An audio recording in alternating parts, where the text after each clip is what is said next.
For 2 million years, despite being the same species of animal as ourselves, man was a success. He had evolved from apehood to manhood as a hunter-gatherer with an efficient lifestyle which, had it continued, might have seen him through many a million-year anniversary. As it is, most ecologists agree his chances of surviving even another century are diminished with each day's activities. But during the brief few thousand years since he strayed from the way of life to which evolution adapted him, he has not only wreaked havoc upon the natural order of the entire planet, he has also managed to bring into disrepute the highly evolved good sense that guided his behavior throughout all those eons. Much of it has been undermined only recently as the last coverts of our instinctive competence are rooted out and subjected to the uncomprehending gaze of science. Ever more frequently, our innate sense of what is best for us is short-circuited by suspicion, while the intellect, which has never known much about our real needs, decides what to do. It is not, for example, the province of the reasoning faculty to decide how a baby ought to be treated. We have had exquisitely precise instincts expert in every detail of childcare since long before we became anything resembling Homo sapiens. Perhaps, in recognizing and respecting the wisdom of our ancient instincts, we might yet find a way to balance the wonders of our intellect with the natural harmony that has guided us for millennia. But we have conspired to baffle this long-standing knowledge so utterly that we now employ researchers full-time to puzzle out how we should behave toward children, one another, and ourselves. It is no secret that the experts have not discovered how to live satisfactorily. The more they fail, the more they attempt to bring the problems under the sole influence of reason and disallow what reason cannot understand or control. We are now fairly brought to heel by the intellect.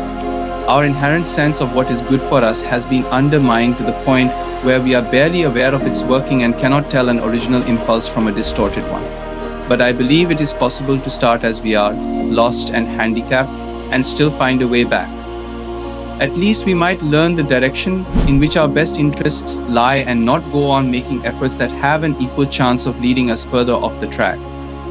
The conscious part of the mind, like a good technical advisor in someone else's war, when it sees the error of its ways, ought to work to put itself out of business, not move deeper into alien territory. There are, of course, plenty of jobs for our ability to reason without its usurping the work which has for many million years been managed by the infinitely more refined and knowledgeable areas of the mind called instinct.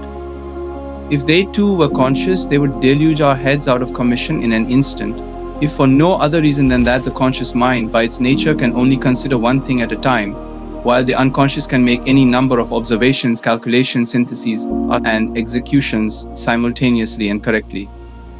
Correct in this context is a tricky word. It implies that we all agree on what we want the results of our actions to be, when in fact our intellectual ideas of what we want vary from person to person. Expectations are embedded in the very essence of humanity. Our lungs aren't just designed to breathe air they anticipated. Our eyes are tuned to detect specific wavelengths of light optimized for our daily activities. Our ears pick up vibrations from the world around us, especially the voices of others, while our own voice expects to be heard by similarly attuned ears. Consider our waterproof skin, and here they expect the elements. Our body's coagulatory system anticipates injuries, ready to spring into action. Our existence as one sex anticipates interaction with the other. Reflex mechanisms prime us for swift responses in emergencies. This intricate list goes on, reflecting the depth of our biological expectations. But how did the forces that crafted us know what we would need? The answer lies in the profound journey of experience. This journey begins with the earliest single-celled organisms whose encounters with temperature, environment, nourishment, and interactions laid the groundwork. These primitive experiences were passed down through countless generations, shaping the slow, meticulous evolution that eventually gave rise to a multitude of forms capable of thriving in diverse ways. As life diversified and grew more complex, it also became more stable. This diversification meant that life was less vulnerable to being wiped out by natural catastrophes. If one form of life vanished, countless others were ready to endure, adapt, and continue the grand story of evolution.